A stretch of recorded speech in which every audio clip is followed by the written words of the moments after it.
let's take you through a few of the core apps on Ice Cream Sandwich.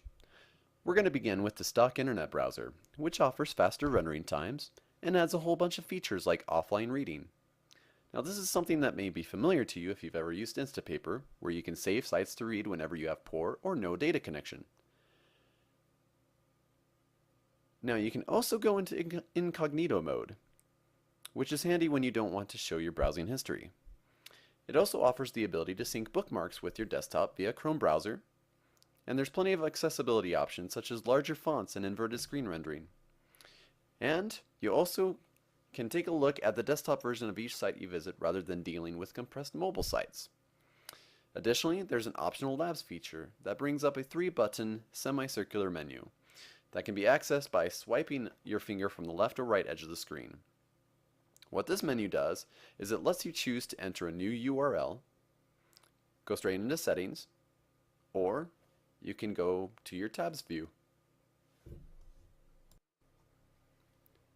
Moving on to the calendar, the biggest enhancement is the inclusion of pinch to zoom.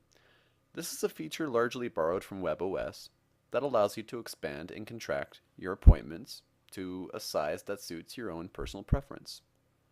Multiple calendars can be color-coded so you know which one is which, and you're easily able to flip between the day, week, month, and agenda views.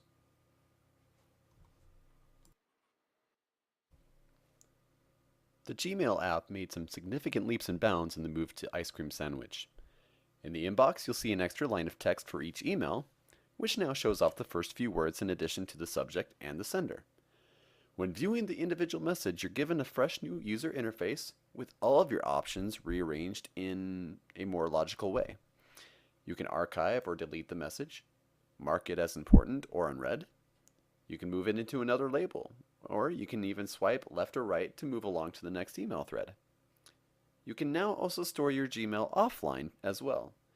The default history is set to 30 days, but you can choose a customizable period of time if you prefer.